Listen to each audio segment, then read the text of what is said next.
All right, hello everybody. How's it going today? Happy Book Direct Day. For those who don't know about Book Direct, do a quick search, Book Direct Vacation Rentals. It's a movement to bring awareness about booking directly. So today's a great day to share on social media and email all your past guests about the benefits of booking directly. Thank you everyone for joining this webinar. We're going to wait one more minute, 30 seconds or so while people trickle in. And in the meantime, we have some polls, some questions that we've asked. So please go ahead and take a look at those polls. We'd love to hear where you're from and a little bit about how you're feeling about 2021.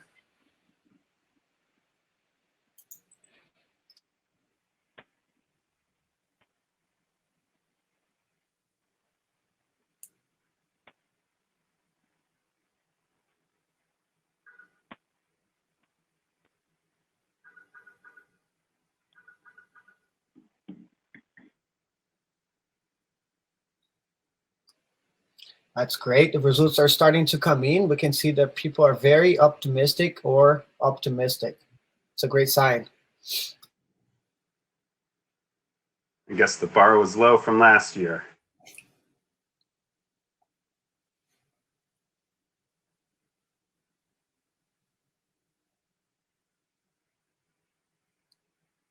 All right, well, still some people trickling in, it seems, but let's get started. Thank you all for attending this webinar. My name is David Jacoby with Hostfully. I'm joined by Pedro Leal with Hostfully and Brian Green and Katie Green from Overlooked to Overbooked. We're excited to talk about better photos equals more guests, how you can have great photos on your listings, great visuals. And I got to tell you, I've seen a sneak preview of this presentation and there are some amazing before and after examples. It is incredible how some small changes in your photos can have such a big impact on how guests perceive your listing. So thanks everyone for attending. As I mentioned a moment ago, for those who just trickled in, today is a big day in the vacation rental world. Lately, over the past 4 years, it's Book Direct Day, the first Wednesday of February. So search Book Direct Vacation Rentals. You'll see a bunch of articles about it. And essentially, it's to promote the benefits of booking directly. So share on social media, send emails out to your past guests. And hopefully if they've stayed at multiple vacation rentals, they'll be seeing this in their newsfeed from multiple companies they've stayed at before, just to bring awareness about the vacation rental industry. All right, so let me tell you a little bit about Hostfully. We are sponsoring this webinar, very happy to be sponsoring. So just for those who are unaware, we have two software platforms. One is a property management platform, the other is digital guidebooks. So with our full-scale property management platform, we help you run your business tip to tail. We have direct connections to Airbnb, Vrbo, Booking.com, TripAdvisor, and a whole bunch more websites. We help you with direct bookings. We help you automate all your email templates and triggers to send to the guests. We have a beautiful owners portal so the owners can log in and see how much they're making and when their property is booked. Lots of reports, analytics, and an integration zone where we integrate with all the best-in-class vendors in the industry. Dynamic pricing companies, cleaning companies, insurance companies, background checks, you name it. On the flip side, we also have our digital guidebook platform. So this works with any property management software and no property management software at all if you don't use one. So it's a platform to make beautiful digital guidebooks where you can share information, all the details about the guest stay. So directions, how to check in, house manual information, and all your favorite local recommendations. Terry White, who I had the pleasure of being on a panel with Bruce Lee and Mark Simpson yesterday, he has probably evaluated more property management softwares than anyone in the industry. He was involved in the Keystone Awards a couple years ago with VRMB and Matt Landau, and we won the award for best all-around vacation rental software. And he said, we are one of the best softwares, period, I have ever seen. And we also win awards on the guidebook side. So Software Advice, they are the sister company to Gartner's that does the well-known Magic Quadrant. And we ranked high, #2, I believe, on the Magic quadrant for vacation rental software for our digital guidebook platform.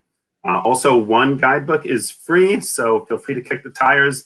Go sign up, see if you like it. Finally, in addition to our awesome software, we also have awesome reports and webinars that we provide to help educate the industry. Our most recent report was our annual hospitality report. We survey hundreds of vacation rental managers and then put together a report that talks about trends. So trends from 2020 just came out, and you can see how you kind of compare. It's a great benchmark tool to see how you compare against your colleagues. You can check that out at hostfully.com/2020 report, or just go to hostfully.com and there's a link to reports, and you can see all of our other reports there as well. So I hope you enjoy those. All right, thank you for humoring me while I talk a little bit about Hostfully, but now I know you guys have not been wanting to hear all about Hostfully. You're really here for the awesome information about photos. So without further ado, I'd love to hand it over to our guests, Brian and Katie. Thanks for joining us, guys. Thank you very much, David. We're super excited. We're going to go quite a brisk pace here because we have a lot to cover. Doesn't look like much on that screen, but each of those represents quite a bit of material. We tried to really jam-pack this with as much education as possible. Starting with, I'm going to make just a 3 or 4 minute business case for why should you care how good your listing is, how good your photos are. Well, Carnegie Mellon did a study. I can't believe they did this study, but I'm so glad that they did. They analyzed 510,000 photos on Airbnb. And they did it in a way that used artificial intelligence to measure, according to 12 different parameters, the quality of the photo. And then they put them in 2 buckets, high quality and low quality photos. So think to yourself, what percentage of those 510,000 photos do you think turned out to be high quality? Well, the answer is 28%. 72% were low quality. And this was in 2018. So we're not talking about the dark ages of vacation rental. Now, what does that mean to those of us in the business? Well, the bad news is if you're a guest, you're kind of having to stumble through some poor photos to figure out whether you want to stay someplace.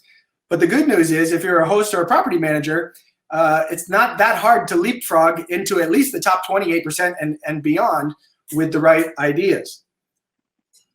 Flip that into money. Airbnb did this analysis of 100,000 listings. And this is obviously a generalization across all of them, that they were 40% more income earned if they had professional level photos than if they did not. We've personally seen some better than that, some not quite as high as that, but that's a pretty healthy number.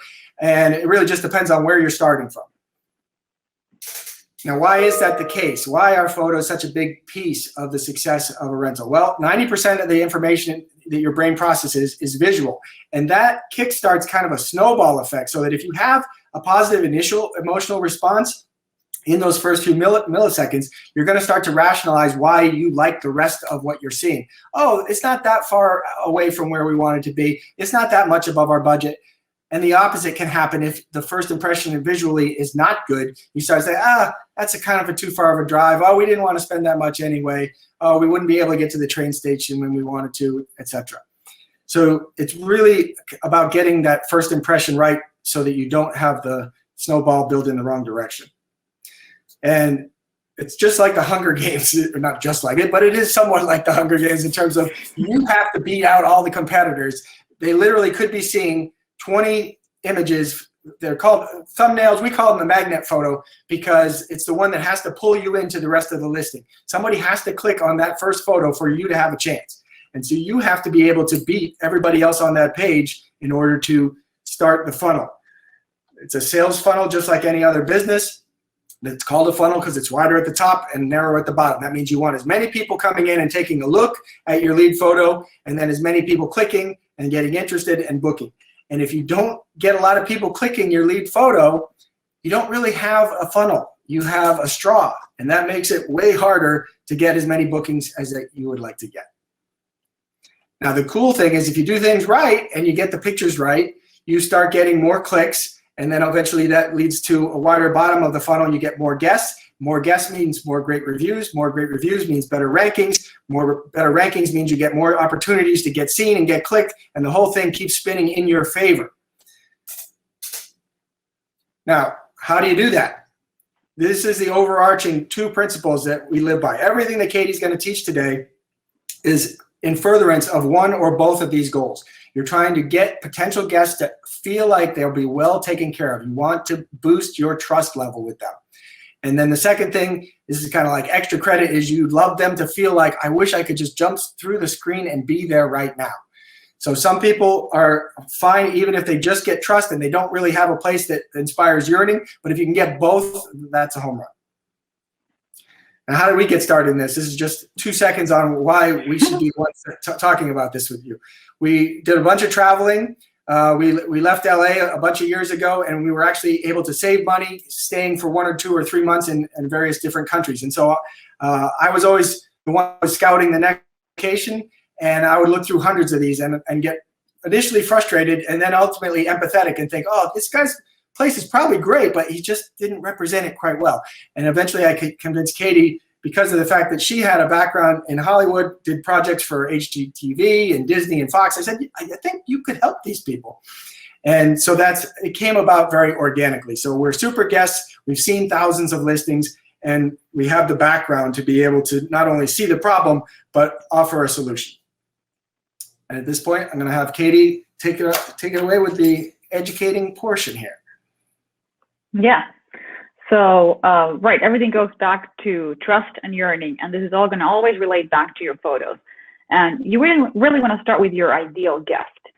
So think about who your perfect guest is going to be. And some of you will have a long track record. You know exactly who you want to attract. And on the other hand, you might have a place that doesn't attract your ideal guest. So you really want to find almost like a niche. Don't be everything to everyone.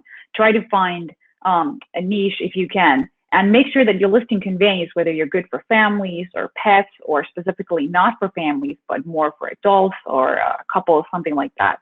And here are just a couple of tips for how you can do it. So you can evaluate your reviews. Take a look at what do guests mention over and over again that they really love, either inside or outside your rental. And that can kind of guide you if you really don't have an idea about who your perfect guest would be. And of course, talk to your guests. Ask them, what did you really enjoy? Even if it's something really quirky and specific. Oh, I really loved opening the French doors in the evening to let the cool air in. And then you kind of run with that, and you let that be one of the highlights of your rental, and see maybe this is for couples and instead of families. And, start thinking about who your ideal guest is. And then of course you can ask for feedback, and you should ask for feedback right after your guest stays with you. So always think about, with pictures and words, how do you convey, this is the perfect place for you, my perfect guest. And maybe that then the way you handle that in your listing, so in your marketing, maybe you wheel out your kayaks. If you think like, oh, this is kind of an adventure place, this is what people are going to do. Maybe you bring out your baby stuff, explaining how this is a kid-friendly place. Or maybe you have this is Brian golfing in Montana. Maybe golfing is an activity that you think your guests are going to enjoy, or that your guests actually come there to do. Or you can bring out games. If there's a rainy day, it's perfect for families and kids. And on the other hand, if you kind of have a business rental where people come in to go at a conference or something, maybe then you don't use all your game photos. So this is the kind of way how you can curate your listing. So then Brian will talk to you about the lizard brain. That's our metaphor for everybody's brain is 3 layers, and only the top layer is rational. The bottom layers are more fight or flight, and they react to color or darkness. If it's dark and fuzzy, that means it's scary. If it's bright and colorful, that means, oh, it's springtime and everything's going to be harvesting, and it goes way back into history. So you want the colors to take advantage of that as opposed to the opposite. So if you were using your lizard brain, which almost everybody's doing when they're evaluating these, you're going to be gravitating towards the ones that have the colors. If you're a horror fan, that's from the Blair Witch Project on the left. The other is on the right. It's very much a dichotomy. It's going to be either or. They're going to respond to the one that has colors and makes them think of happy times. Katie can elaborate to the next step of what you can do besides just bright colors. Right. So one quick trick, figuring out how do you use colors and how do you wake up the lizard brain? How do you wake up that initial reaction where people just can't help but click on your thumbnail photo to beat out the competition? And you could use the color wheel and find complementary colors to get more clicks. And this is an age-old trick. It is not a coincidence that these color combinations are used sort of over and over again. Here's Disney princesses. Their dresses matches their hair in this complementary colorway. Also in popular culture, these are not a coincidence. These color combinations work. They just grab us immediately. They make things memorable. And of course, same for movie posters. You see these over and over again, especially that blue and the yellow teal in all these action. In almost every action movie, you have that color combination, the ice and fire, because it's really powerful. And you can use these in your listing when you're picking out decor. Like what do I choose? Like if you're at Bed Bath & Beyond, like what kind of towels or bed sheets do I grab from here? Think about these color combinations. And again, think about your ideal guest. Maybe you don't want everything to be super bright and colorful, but you can still use these in a sort of tasteful way. You don't have to just throw up color everywhere. But think about what would look good on a blue couch, just in terms of on your photos. Maybe not blue pillows, but in orange instead. You can find flowers on your rental, or just kind of place decorative items in a way that makes those color contrasts really pop and work. Because again, they just wake up that lizard brain to go and like, oh, that's pretty and safe and cozy, and I want to go there, and they want to click more. So this is kind of what we're talking about. We're going to play this clip for you. It's one of our favorite clips. In this clip, you want to pretend that John Hamm represents your rental, Tina Fey represents your potential guest. I'm Drew. Sorry, I smell like frosting. Just love to bake.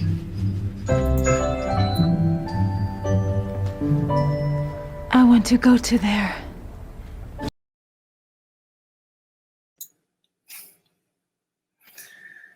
So that is definitely what you want them to be thinking when they see your listing.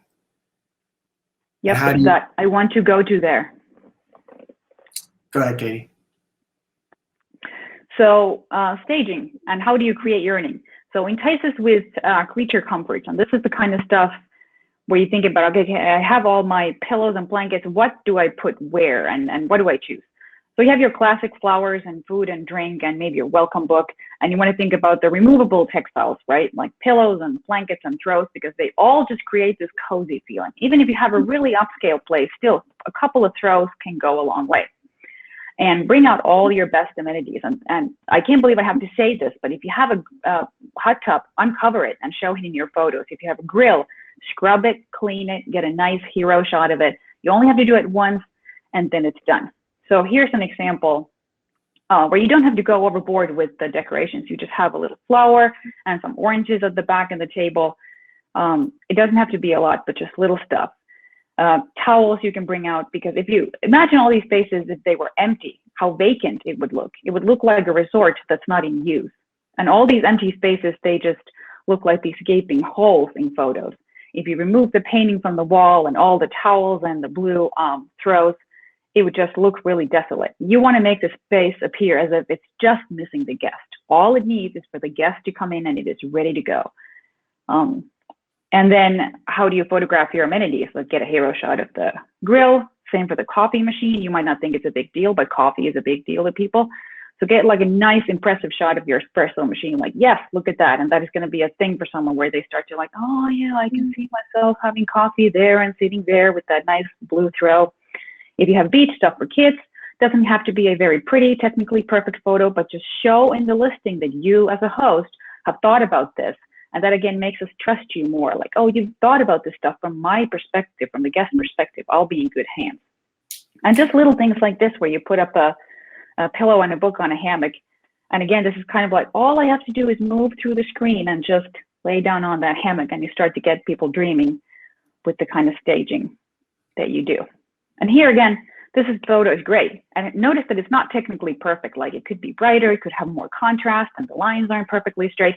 No one cares, because you have these yummy hot chocolate things, and you have the game and the fireplace, and all you want to do is just kind of scoot on that seat and just relax. And that is exactly what we want. It's again that I want to go to there. The guest will start to invent excuses why they want to come to your place, why they might want to pay a little extra. Oh, it doesn't matter that it's a little bit further out. It's not the cheapest place, but they have that sense of yearning. And finally, a photo from Montana, when Brian and I lived off the grid for a year in the middle of the woods. And this one photo explained to everyone why. Nobody had any questions after this. So this is, again, not as much about staging, but having the sort of presence of mind when you go to your rental and it's really like a gorgeous morning or a beautiful evening. Take a photo and put it on your listing. When you update your listing, that's good for your SEO too, and it's good for your rankings, because keeping the listing up to date and alive, and when you swap out the photos, helps you move up in rankings. So it's just sort of realizing that your listing is constantly alive. And when you have these moments like beautiful sunsets or something, or just nice mist coming from your backyard pond, go and take a photo of it and put it on your listing. It's really dreamy, and again, adding to that sense of yearning. So then let's get into sort of the meat, photo basics. So the quote that I have here is, clearly they just took out their smartphone and took some photos. And we love this with Brian, because let me tell you, it is not about smartphones. I can guarantee you would give those people a really expensive DSLR and the photos would be the same, right? It's about knowledge. It's about knowing what you do. And smartphones are so good these days that it doesn't matter. It's about technique, and that's what we're going to go into. Landscape mode. So a lot of hosts still, for whatever reason, put up portrait mode photos, and you want to do everything in landscape. Needless to say, right, that you get more in view when you use your landscape mode. Here are a couple of before and afters.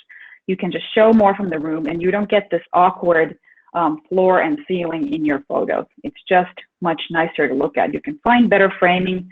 And here, for example, you're actually connecting the spaces because you're showing in the background, you have the bedroom, so a person can start to figure out a floor plan of how this rental works. Okay, the master is behind the kitchen, and that's really important. And of course, you have exceptions.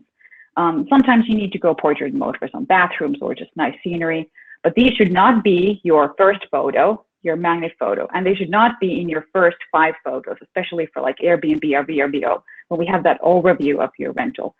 No vertical photos there, no portrait mode, all landscape. So then let's talk about light a little bit. So I hope most of you know on your phone, and please do this with me, just take out your smartphone if you'd like, open your camera. Yep, just do it now, looking at you, David, Pedro, yep, and open your camera. And then on your, I'm not sure how well you're gonna see this, but this is my camera. Just click on your screen. Just click whatever you're pointing at. Yep, just click on the screen. I'm gonna try to find a good way to show this, but your camera is going to make adjustments based on where you click. You can see I have that little rectangle appearing, and my camera isn't doing a great job of showing this to you, but you should be able to see the difference. When you click on a shadowy part, it's going to make the scene brighter, and vice versa. So this is what you want to do. This is the difference. So this is how you can override your camera's auto command. And this is especially helpful inside in rooms when your camera always adjusts for the windows, right? Every time in your room is pitch black, you're going to click in the shadowy parts on the couch or somewhere like that, and it's going to make the room brighter. And then when you press and hold on the screen, in most phones, it's going to lock that exposure, and it's going to lock the focus. So when you click around, the focus comes with it. And so if you have something in your foreground, you don't want to click there because then it's going to make everything in the background blurry. But when you click and hold, then you can move your camera freely, and it's not going to constantly adjust the exposure, which I know drives a lot of people nuts when they try to photograph their rentals.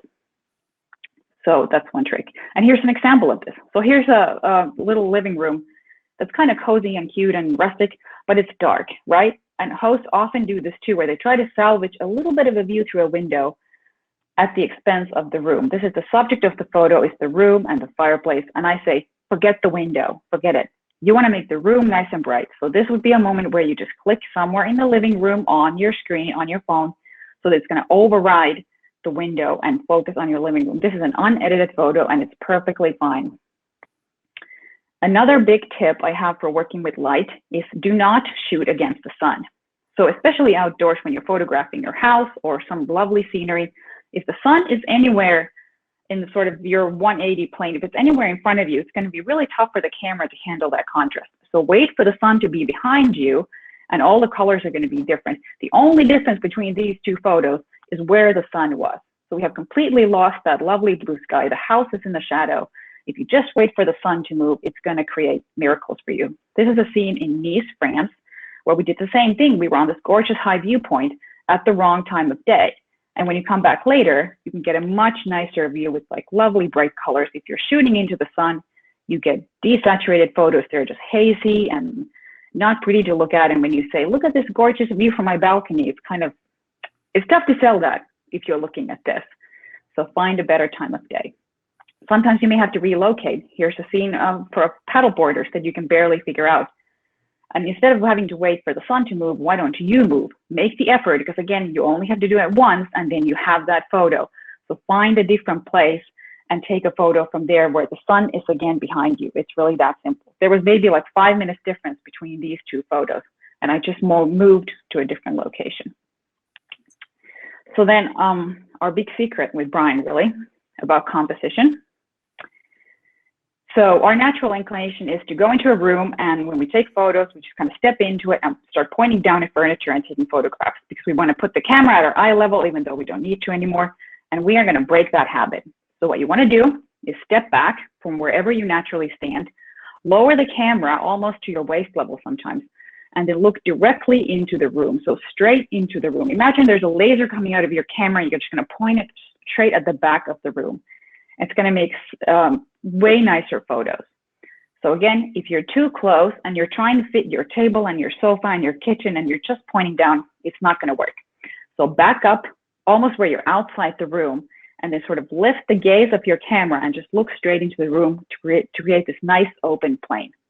This is just something that's going to naturally make rooms and beds and everything appear bigger without having to use a wide angle lens. So you don't have to cheat, you literally just have to relocate and move. And here's a picture of me tucked away in awkward positions, capturing these kinds of photos. So when I'm on my shoots, I might be standing on my knees just to get low enough. I'm in a closet, I'm in a bathtub, I'm behind a lamp with a fan holding the camera like this, just to squeeze in an extra couple of inches. So you taking the photo, you don't have to look good, but trust me, the photo is going to look good once it's done. And a little bit about editing. And this is often a scary topic for a lot of people. But the first thing I want to say is just, and this is the text I have here, give your camera a fighting chance to compete with the human eye. So nothing is as good as our eye in terms of handling color and contrast. When we walk into a room with bright windows, they're not blindingly bright so that we can't see through them even, and we see the room at the same time, right? So our cameras are just not as good. So editing is not cheating, it's necessary. If you think editing your photos is cheating, you need to stop it. Stop thinking that. Think about editing as just leveling the playing field and getting our cameras kind of a little bit closer to the human eye. And applying editing sensibly is really just like dressing well for a job interview. It's just putting your best foot forward. It's not cheating.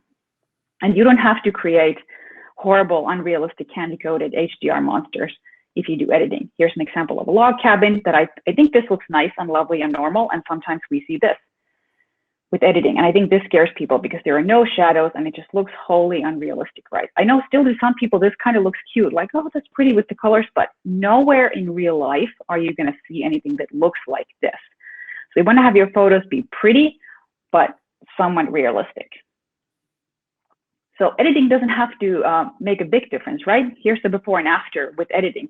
And it could be just a little bit of straightening lines and adding a little bit of brightness. Here we can highlight the wood furniture. And I'm sorry, I'm whipping through these fast, but you can see this in the recording later. Here's the before and after of this one like studio bedroom that we use a lot. Here's the before. It was really dark before editing, but with just a little bit of brightness, lifting the shadows and adjusting the white balance, it's like a 3-minute adjustment with 3 sliders and it's done. And it is so much better because, and you might think like, well, it's not a big difference. I don't care. I'm not going to do editing. It freaks me out. I'll leave it. It makes a subconscious difference. Again, we want to go back to the trust. So if you have a sequence of photos that are all just a little bit too dark, a little wonky, a little off center, it starts to chip away at the trust that the viewer has in you as the host, that I wonder if this host knows what they're doing if they put up all these photos. And I wonder if my, a blow up fuse at 3 a.m. if they're going to be there for me. Your mind starts to wonder because you put this little effort into your presentation online. And it is much nicer to have, look at a listing where the host has paid attention, right? I'm just going to go back one more time. These are not horrible photos, but just imagine 30 of these versus 30 of these. And you against your competition, and it kind of starts to sink in how important that is. So then, Brian, you want to talk about being an ambassador? Yeah, this is one of my favorite ideas, and we call it being an ambassador. And it ties in really well with the Hostfully Guidebook idea, because the guidebooks are fantastic, and we could spend a whole presentation just talking about moving back and forth between impressing your actual guests and impressing your potential guests. So all the things in the guidebook are doing a great job of boosting that trust with the people who are staying at your place. And we love to talk about how to repurpose some of that effort that went into the photos that might be in your guidebook and put them at the end of a sequence in a listing so that you're impressing people who have not yet decided to stay there. But it's a great tiebreaker. So if you imagine somebody got down to 2 or 3 options and they're all about the same price and the photos are about as good and they're in the same part of town, well, the guy that goes the extra mile and shows you their favorite coffee place, or they're getting you a special deal at the pizza place because they know the guy who owns it, or they're a biker and they know they get a lot of biking guests and they've taken the time to show you the pictures of there's 25 trails, but really these 3 are the ones that you definitely need to go on. You want to make them feel like you're the mayor of that town and you're getting them a VIP entrance to anything that they would want to do. It's a huge, huge thing. And you can also use a lot of these photo tips to improve on the photos in your guidebook. So they might have a stock photo, but if you went to that pizza place, met the guy who owns it, take a shot with him, that is going to be a step beyond just having the generic pizza place photo that everybody else has that comes stock. Right, exactly. So going back and forth between, some of you probably already have a Hostfully guidebook. So think about, do you have stuff in the guidebook that you really should be showing in your listing that you want to tell somebody who hasn't actually been to your place yet? Are you kind of preaching to the choir by just hiding all that information in the guest book? Should you put it in your listing? And vice versa, do you have stuff in your listing that you should put in your guidebook? So for example, go ahead. Sorry, go ahead, Brian. I was going to say, you might know about the independent theater that most people don't know, or maybe that little restaurant is not something that is capitalized on Yelp, but you happen to know that they do something very special. So your photos can show that you're scouting out the area for. Maybe there's a trail that almost nobody knows about that leads to a secret waterfall someplace. It only takes one of these things. There's a hiking trail that leads to the most unbelievable view, and there's nobody even there. So when you make people feel like this person is my chaperone, my virtual tour guide, that is another way of boosting trust and sometimes yearning as well. Yep, exactly. So here, now we're going to move very quickly on to the copy, the text of your rental. And here is a clip that we want to show you just about keeping things very simple. And literal. So quick, and literal, yes. Exactly. Brian Regan is talking about the instructions on a box of Pop-Tarts. Yes. I'm going to find the spot for you here. And let's everyone mute. They've managed to break them into smaller increments. These are some of the actual steps. I would love to be in the room watching somebody who has to consult these toaster steps. Okay, number 1, remove pastry from pouch.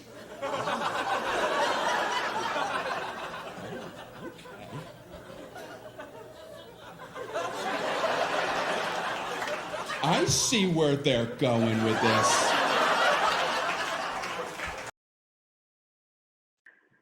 So that is essentially what you want to do. Truly make it that simple. So I see where they're going with this.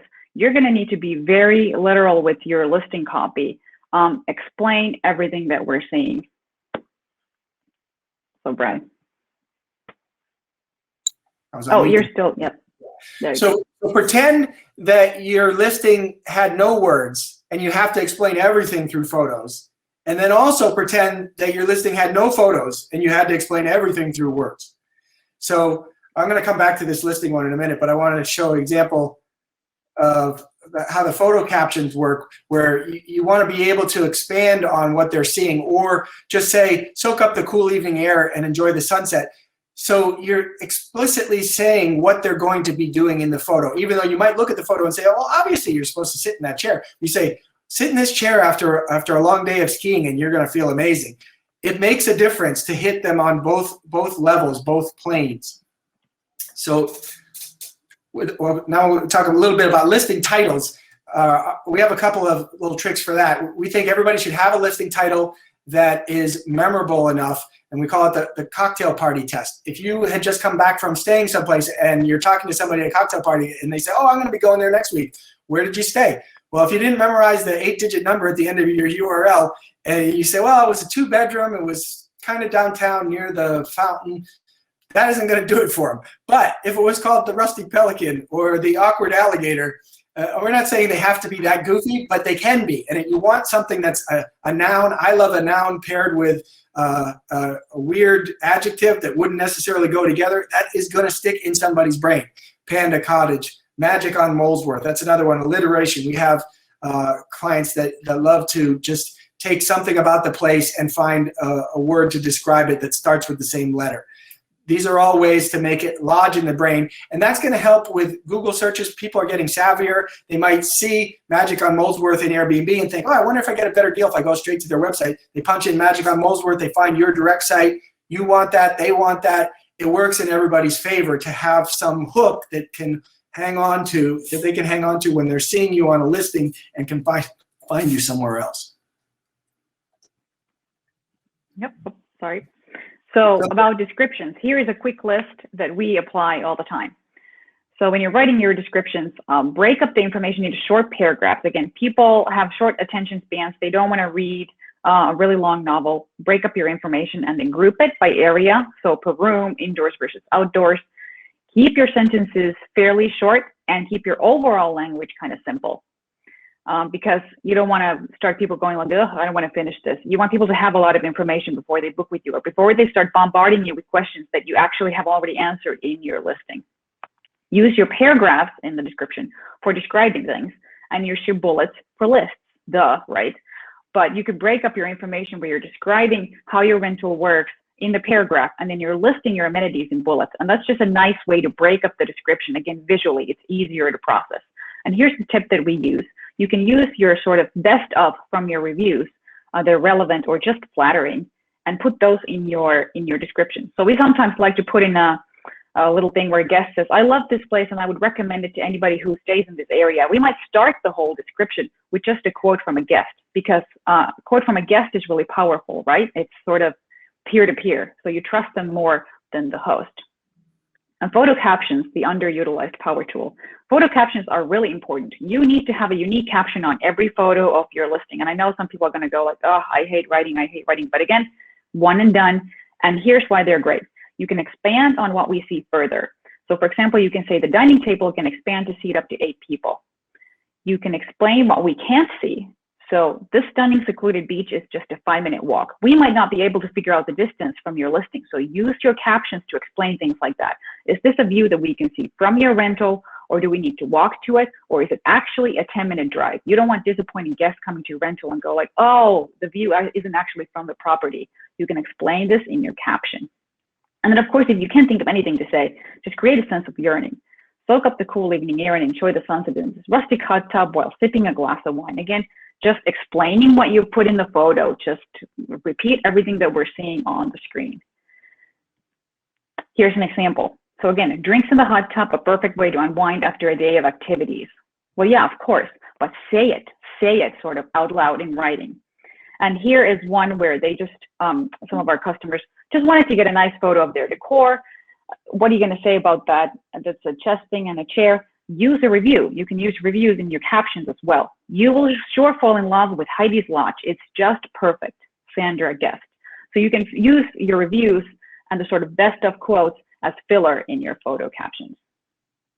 And then putting all this together, how do you actually sequence your photos? You need to upload a minimum of 20 photos, an absolute minimum, but really no more than 50 or 60, or it starts to feel like homework. You want to start with a killer magnet photo that makes the viewer pause, again, wake up that lizard brain. And you want to select a nice overview as your first 5 photos. So do not just repeat the same angle of the living room in your first 5 photos. Give us an overview of your place. And then lead us on a very consistent tour. So do not bounce around between rooms. don't show me a kitchen and then a bathroom and then another angle of the kitchen, then something from outdoors, and then go back to the bedroom. I am new to this. I don't know your rental and I have no clue where you're taking me. And you would never lead a person on a tour like that, right? So go through one room at a time and then put all the decor items in the rooms that they're in and then move on so that I get a nice sense of space and I don't feel lost. Because if you're going to make a viewer backtrack in your photo sequence, you're losing it. You're doing it wrong. And then, of course, always include both indoor and outdoor photos and some activities. Brian, so talk about here's an example of getting it all right. So notice it's a great magnet photo. It's got a lot of light coming in. You got yellow on the lamp and the table for a pop. It's a nice variety. So you're learning something new from each photo. There's no redundancy there. You have Heidi's Lodge, which is memorable. That will stick in the brain, but it also highlights one of the major amenities, a modern chalet with a hot tub. So it's really hitting all the spots that Katie was just talking about. And this is a quote from that person's listing. So I'll read it real quick. Working with Brian has been, no, actually, I'll have you guys read it. We'll leave that up for a minute. So what do? Basically, if you liked all the stuff that you saw here and you think it makes sense, but you have a hesitancy, like, I'm not sure I want to put in the time and effort to get that done, you're in luck. That's what we do. We basically can do all the stuff that we talked about from where we are, no matter where you are. So we've developed a remote way of doing this. The only piece that involves you or somebody you designate is the person that actually hits the button on the camera. We call it a virtual photo shoot. So Katie would literally be live over a video conference. She'd see what you're seeing. She'd tell you where to stand, when to click, how to change things, and then you'd upload all the photos. Then we edit them. We decide which one should go in what order. We do the descriptions. We do the captions. We basically onboard very quickly a new listing and make it terrific, or upgrade an old listing and make it terrific. So we can work with single hosts. We're exceptionally valuable to early stage property managers who are looking to grow a portfolio quickly, because then whenever they find somebody, they can shuttle them over to us, and they know that in a week or so we're going to have something spectacular up, get them off to a good start. It also becomes a sales tool when they're recruiting new people, new owners. They can show them the listings that they've done already, and that impresses them and increases their trust and credibility that, hey, this is somebody that should be managing my place. They're doing an amazing job with everybody that they have so far. Oh, and one other thing, before we get to questions, we're going to be giving away what is normally a $79 listing assessment. We're going to make sure you get the link to that, and it just asks you for the URL, so you'll have to pick one listing if you have more than one, and we really do put some research time into this. So they're labor intensive, and you'll get some good value, and we'll be able to tell you where you're doing great and where you're leaving some money on the table. That's it for us. Holy moly, wow. Thanks so much. That was packed, jam-packed with tons of great information. Regarding what you just said, listeners, go to the polls section and you'll actually see the link in one of the polls there. That's how we were able to post it for the free assessment.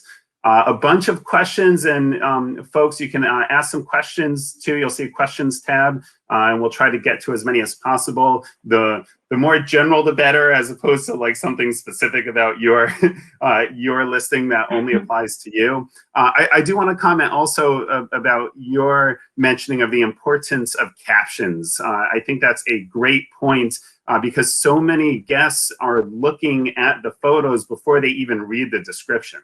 Right? So that's your chance to hook them. If there's something specific you want to make sure to get across.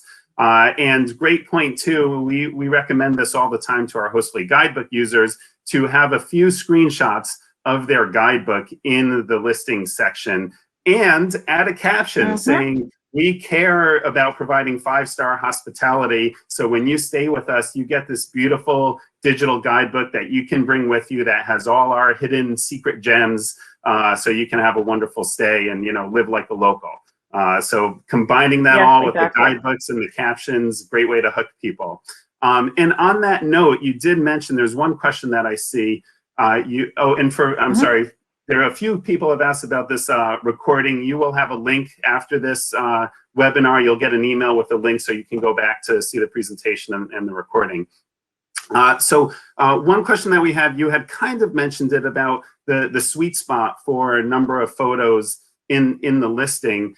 Can you talk a little bit more about the combination between how much should be of photos in general versus like zoomed in amenities, and then maybe how many should be photos of the local area, like the picture of the beach and some of those other ones that you showed? Yes, sure. Brian, you want to tackle that, or should I? I'll take the first one. You can add to it. So we have our own rule of thirds, where we say if your place is amazing but your town is not, do 2/3 of your place and 1/3 of the town. If your place is nothing special but your town is amazing, flip it the other way and go as little as 1/3 about your place and 2/3. Wow. Or half and half. Maybe we should modify. But and then Katie can talk about the close-ups, because they really do work well to intersperse throughout, like having the real close-ups. Maybe she can speculate on the percentage of that. But the total number, it depends on the size of the place, but usually, you might have 20 to 30 of your house, and then 10 to 15 of nearby stuff. That would be a pretty typical way to go. Great. Yeah, the close-up shots, right, it really just depends on your rental. If you really have decor elements that you want to highlight that sort of, again, add to your theme, and they speak to your ideal guest who really appreciate, for example, antiques or expensive designer stuff, then include those. And I do like those if you can just find any excuse to get a photograph of something pretty in there, because it's going to break up the monotony of looking at a bunch of white shots. You have a white shot of a living room, bedroom, wide. It's going to get a little bit boring. So then you maybe want to break it up with not doing the corner to corner as big as possible, but maybe you want to get a closer up shot of, like, we have really squishy mattresses and pillows, and this is a memory foam thing that we spend a ton of money on. Find a different way to phrase that. You can get a close-up shot of that, or just other decor elements, just to break it up. Again, you're just kind of keeping the viewer awake by breaking up the listing. In terms of how many, I mean, maybe you will have 5 or 7 decor photos like that if you have 40 photos. Not more than that, because if you're covering your rooms, if you have enough angles of your like 1 or 2 per bedroom, and then a couple of the living room and the big areas and your house and your outdoors, it's a lot of photos. So not a ton of decor elements.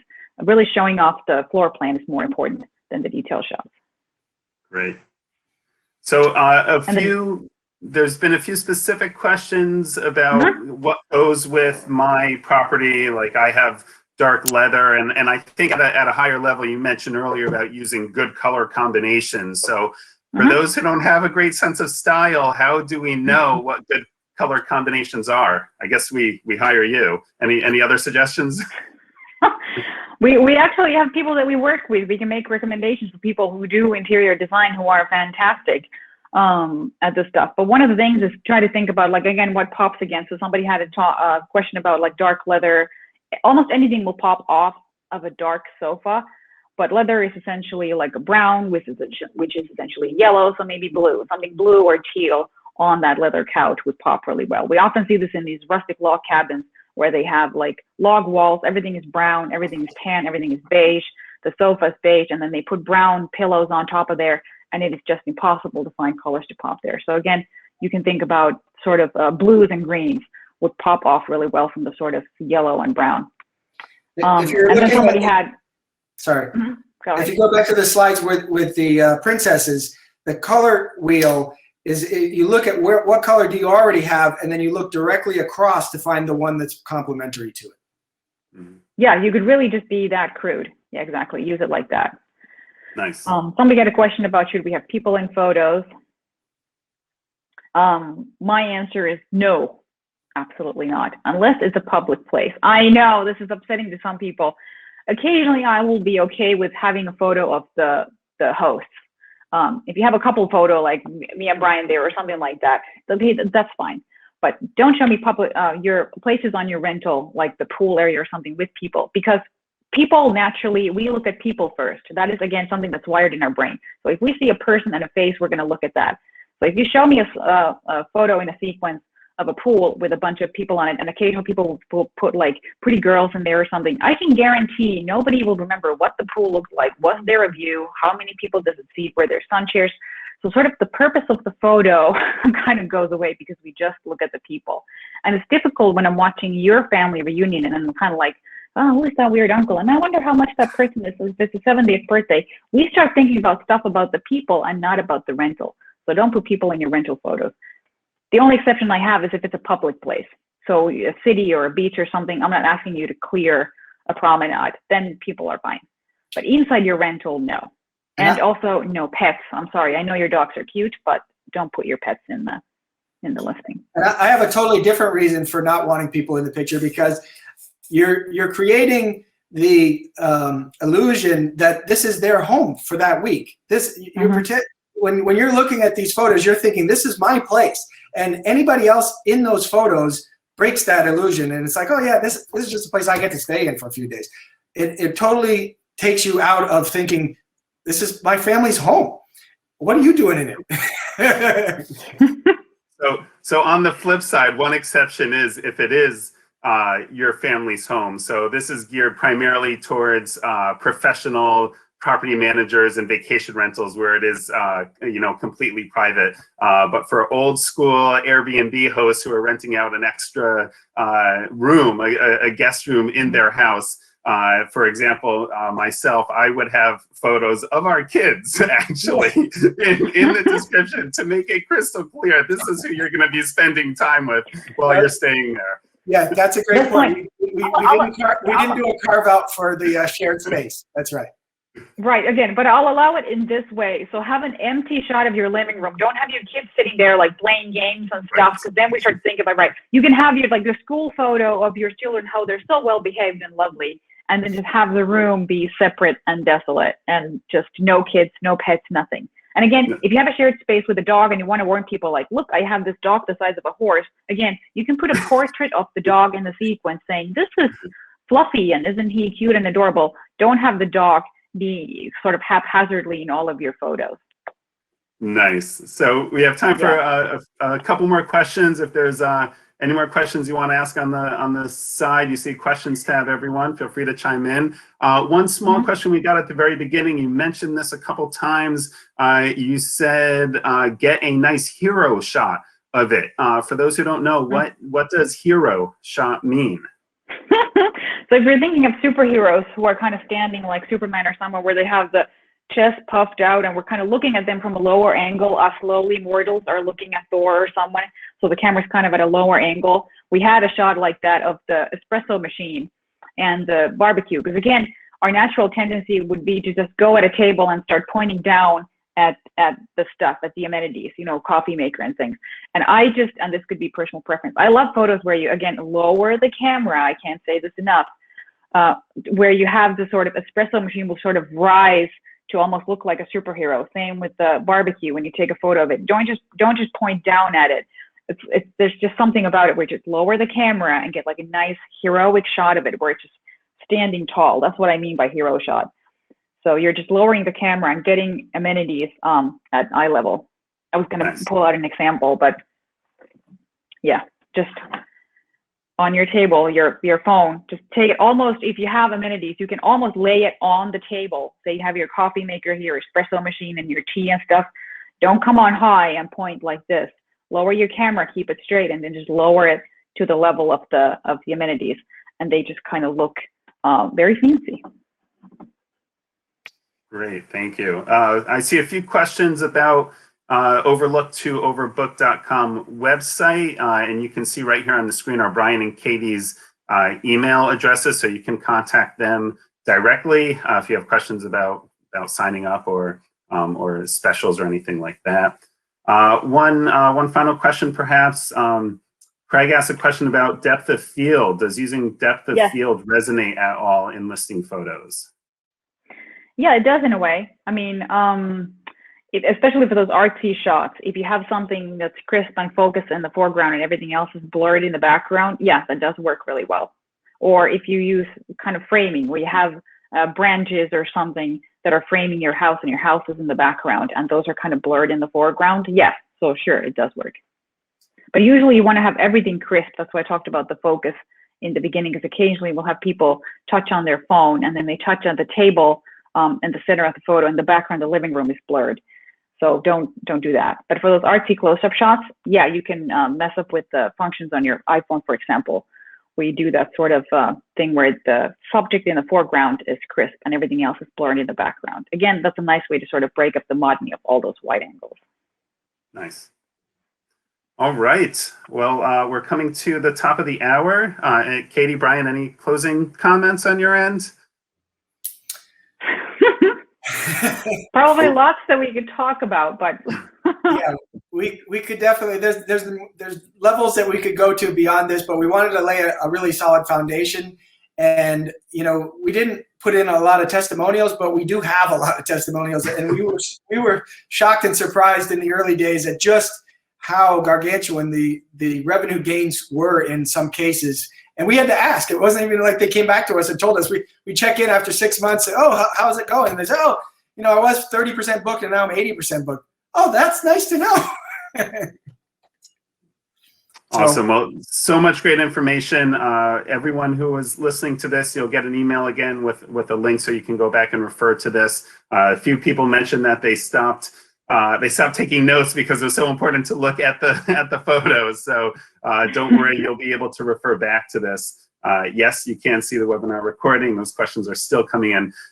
Anyways, Brian, Katie, this was awesome. Thank you so much. Everyone, thank you for attending another Hostfully webinar. Please check our website for other webinars that we have listed coming up and other reports that we have to help you learn more about the vacation rental industry. And until next time, don't forget today's Book Direct Day too, as I mentioned at the beginning. So thank you, everyone. Have a good day. Have a good evening for those in Europe. And we'll talk soon.